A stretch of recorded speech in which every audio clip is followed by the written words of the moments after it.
we're now going into screen 2.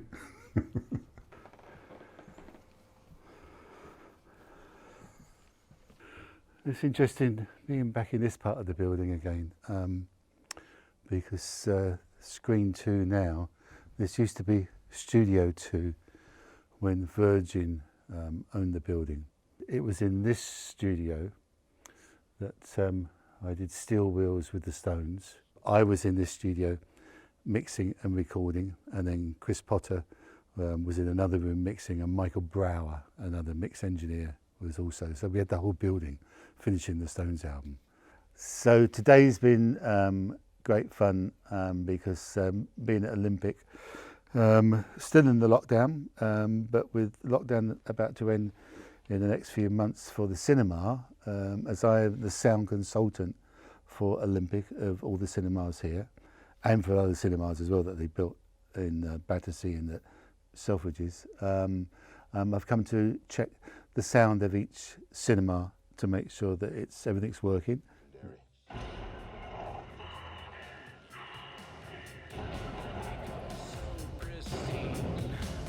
She's ambitious and on the go. Cause someone saved her, well I don't know. Corporate lions, they're on the phone. Peter asked me to co-produce his first album, Wind of Change, done at Olympic. And it was Peter and I's friendship actually that really led me to leave Olympic in terms of becoming a freelance, but still working at Olympic all the time as much as I could. So I have some incredible fond memories of this building. And although the layout of the building has changed, I kind of know all the bricks and a lot of the ghosts. One of my most favourite recordings that I was an assistant on was Cat Stevens' Mona Bone Jack-On album, and that was recorded in Studio 2 in Olympic. And that room now is the members club restaurant, but I can remember being in that area doing the Cat Stevens session, which was terrific. I think the last album that I produced here in this room, control room back there, bigger recording space, was the Duran Duran album, and a couple of songs from that album, Antarctica and Sirius. And then I became a freelance, very successful freelance engineer, started working in the States, in France, Australia, and then the natural progression seemed to be, at the time, was to be a producer or co-producer. And then I started producing records with Marillion, Killing Joke, The Chieftains, In Excess, still working with Peter Frampton, many, many more. And then I remember I was working in New York with Peter Frampton, and just got back to London, finished working with Peter on a project, got back to London, just about to unpack my suitcase, and I got a phone call from Ian Stewart, who was the piano player with the Rolling Stones and best friends with Glyn. And Stu said, "Kimsey, what are you doing?" I said, "Well, I'm just unpacking." He said, "Don't bother." He said, "Monday, you're coming to Paris with me, you're doing the next Stones album." And that's what happened. I went to Paris and I recorded Some Girls, and that started my friendship and relationship working with the Stones for, I think, 7 albums.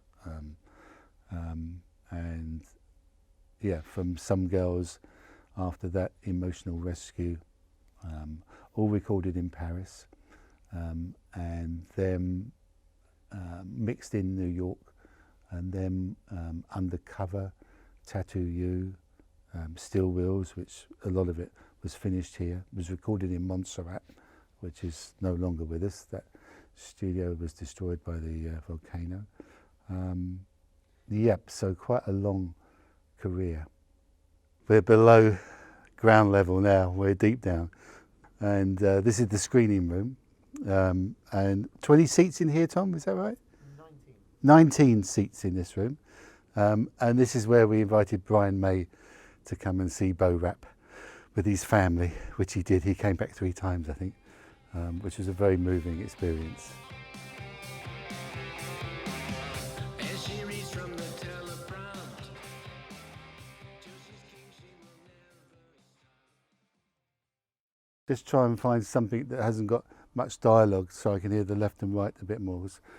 I'm thinking I'm hearing some distortion in the upper mids on the left side. I did spend a lot of time in Berlin at Hansa Studios by the wall.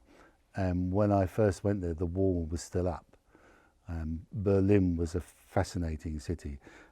As fascinating for the music that was recorded there for me as what happened in Paris with the Stones, because the Stones were quite free to roam about in Paris. They weren't kind of mobbed like they would have been in the States or even in the UK by the press.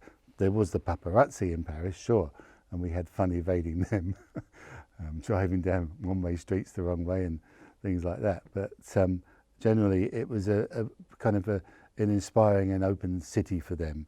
And the same with Berlin with the wall up. It was a city that I've never encountered this atmosphere before of the love of music, of art, and a very bohemian atmosphere.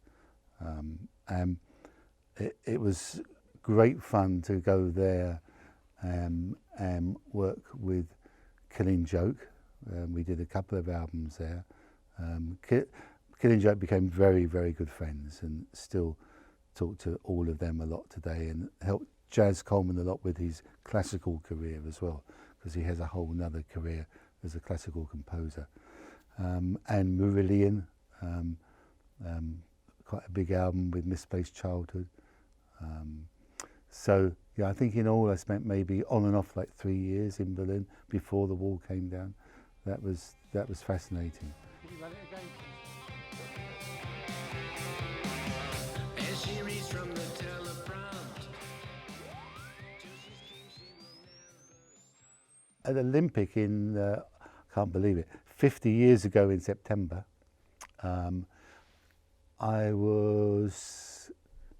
think I was still a house engineer for Olympic, and I'd been working with Andy Johns, the brother of Glyn Johns, my mentor, as an assistant with a band called 10 Years After, Alvin Lee, 10 Years After.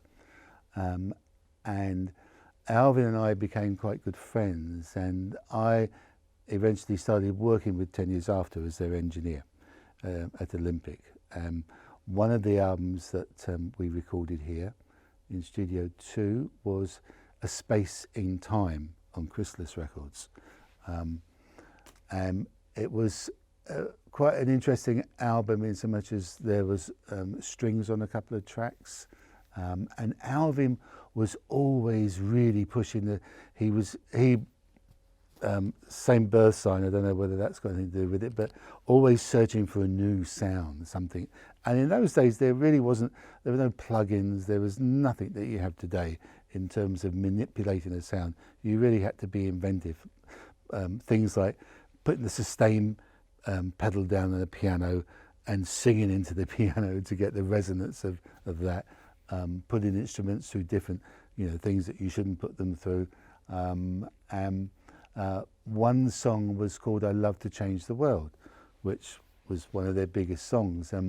I said to Alvin, I really want to do something in the chorus when you're singing that lyric. So I had this idea of putting his voice through the Leslie speaker of an organ, which gives it this kind of weird vibrato sound, quite eerie. And that became like a distinctive tone for that particular song that I think helped make it successful. Went on to do quite a few other albums with 10 Years After, but what's just happened now is that because it's the 50th anniversary coming up in September, Chrysalis, they found the master tapes, the 16-track master tapes, and they want me to remix it, which I'm not always a fan of doing a remix, because you get it right the first time, why would you go back to it and change it? But there are other reasons. One is that it was never separated into instrumental which would help for synchronization for films and TV and stuff. And they want to do a 5.1 mix as well. It means everything to me, this building. There was a period when I was working here with the Stones, I think it was, and our daughter was maybe like 3 years old, and we used to live not far from the studio, and Christy, my wife, told me that she was driving past the studio one day, and our daughter Chloe said, "Oh look, that's where Daddy lives," pointing to the studio. So it really has been my, yeah, I can't imagine. I'm so happy to be back at this building in any way that I can be. And when I started this friendship with Stephen and Lisa, the owners, it was quite random as well. They're not in the music business, and it's been wonderful to help and support them. And the thought is, well, it has been for many years, is to build a studio here again. So there's a big space on the top floor, and that is starting very soon. In fact, it has started, but we have to do more to finish it.